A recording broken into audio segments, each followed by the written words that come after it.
Part 3 noble name अनकहा।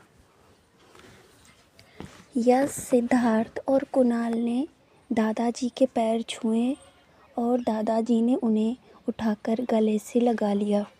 इसके बाद cake को छोटे छोटे टुकड़ों में सभी लोगों को बांट दिया गया। बड़े बेटे चौहान और शेखावत परिवार के सभी लोग एक कतार में थे। किसी का नाम पहले नहीं, किसी का नाम बाद में नहीं। फ्लैश चमका, लेकिन उस पल कोई दिखावा नहीं था, सिर्फ सम्मान संस्कार थे और दोनों परिवार एक दूसरे के साथ खड़े थे। केक की मिठास सिर्फ स्वाद में नहीं थी, वो अब रिश्तों में घुल चुकी थी। अब रात काफ़ी हो चुकी थी। शेखावत मैंसन के बाहर खड़ी गाड़ियों की लाइटें धीरे धीरे जलने लगी। अब चौहान फैमिली ने विदाई का आग्रह करते हुए कहा, तो ठीक है शेखर जी, अब हमें चलना चाहिए। सबसे पहले गीतांजलि जी ने दादी माँ सुमित्रा जी से विदाई ली।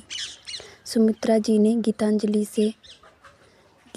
से के हाथ अपने हाथ में लेते हुए कहा, हमेशा इसी तरह हमारे आंगन में आते रहिएगा।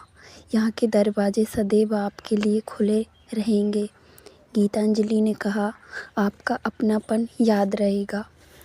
रुद्र प्रताप सिंह को विदा करते हुए दादाजी ने कहा, सफ़र अच्छा रहे और मजबूती से हाथ मिलाया। रुद्र प्रताप सिंह ने कहा, फिर मिलेंगे। उस फिर में बहुत कुछ छिपा था। सुमित्रा जी ने अनाया और अंकिता के सिर पर हाथ फेरते हुए कहा, घर पहुंचकर मैसेज कर देना बेटा। अनाया ने कहा, सम्मान से सिर झुकाया, जी। सब पीछे हट गए। गाड़ी का दरवाज़ा खुला। अनाया अंदर बैठने ही वाली थी कि उसने पलटकर देखा, सामने यश खड़ा था, एकदम चुपचाप। वह अनाया को बस देखे जा रहा था और हल्के से सिर झुकाया। अनाया ने हल्का मुस्कुराकर नज़र झुका ली। गाड़ी चली। दरवाज़ा बंद हुआ। इंजन की आवाज़ गूंजी। गाड़ी धीरे धीरे शेखावत मैंसन से बाहर निकल गई। लाइट मोड़ पर मुड़ी और फिर ओझल हो गई। अब शेखावत मैंसन के दरवाजे धीरे धीरे बंद होने लगे। लॉन की आखिरी लाइट्स भी मध्यम कर दी गई। शेखावत मैंसन में आज बहुत कुछ देखा था। दादाजी अपने कमरे में पहुँचे। दादी राजश्री जी ने उनके कंधे की शॉल ठीक की। दादी धीमे स्वर में, थक गए होंगे आप दादाजी। थकान नहीं, सुकून है। और लाइटें बंद हुई। कमरा अंधेरे में डूब गया। इधर प्रकाश सिंह और सुमित्रा जी भी अपने कमरे में आए। सुमित्रा जी ने खिड़की से बाहर देखा। पूरा घर शांत था और कहा, आज घर कितना अच्छा लग रहा था। प्रकाश सिंह सिर हिलाया। कुछ बातें कहने की ज़रूरत नहीं होती। सारे बच्चे भी अपने अपने कमरे में जा चुके थे। यश अपने कमरे में अकेला खड़ा था। खिड़की से बाहर अंधेरा देखता हुआ उसने गहरी सांस ली, लाइट बंद की और बिस्तर पर लेट गया। आज उसे सोने में देर लगी, लेकिन आखिर में उसे नींद आ ही गई। उधर अनाया ने घर पहुंचकर मैसेज किया, किंतु सुमित्रा जी का फ़ोन साइलेंट मोड पर था, इसलिए उन्हें पता नहीं चला। सूरज की पहली किरण शेखावत मैंसन की खिड़कियों से अंदर उतर आई। अब रात की खामोशी टूट चुकी थी। लक्ष्मीबाई नौकरानी रसोई में चूल्हा जला चुकी थी। लक्ष्मीबाई खुद से बड़बड़ाते हुए, कल तो घर मेहमानों से भरा हुआ था, आज फिर वही रोज की शांति। चाय की खुशबू घर में फैलने लगी। उसने प्लेटें सजाईं और दादाजी की पसंदीदा चाय अलग से टेबल पर रखी।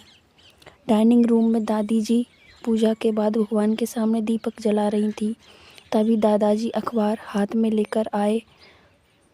दादी जी ने कहा, कल तो इस घर में बहुत रौनक थी। तभी दादाजी, आज आप बिल्कुल सही कह रही हैं, लेकिन अब हमें वही अनुशासन में रहना होगा जैसे कि पहले रहते थे। उसी समय प्रकाश जी सीढ़ियाँ उतरते हुए, उनका चेहरा शांत था पर आंखों में जिम्मेदारी साफ झलक रही थी।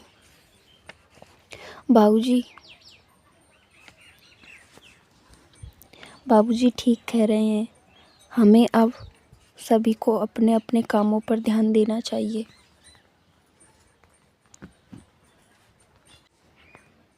रसोई से नाश्ता लेकर आते हुए सुमित्रा जी, पहले नाश्ता तो कर लीजिए, प्यार से कहा। ऊपर वाले कमरे में यशवर्धन बाहर आया। कल की पार्टी के बाद से ही उसका व्यक्तित्व अलग ही चमक रहा था। उसने कहा, गुड मॉर्निंग एवरीवन। उसके पीछे पीछे उसका छोटा भाई सिद्धार्थ भी आ गया और कहा, गुड मॉर्निंग एवरीवन। तभी मैनेजर मिहिर तेज कदमों से अंदर आया। सर, पार्टी के बाद कुछ ज़रूरी बातें हैं। उसने यशवर्धन की तरफ देखते हुए कहा, आज का दिन बहुत अहम है। यश का चेहरा थोड़ा गंभीर हो गया। ठीक है, हम लोग नाश्ते के बाद बातें करेंगे, दादाजी ने कहा। ये पार्ट 3 है, पार्ट 4 के लिए इंतज़ार कीजिएगा अभी।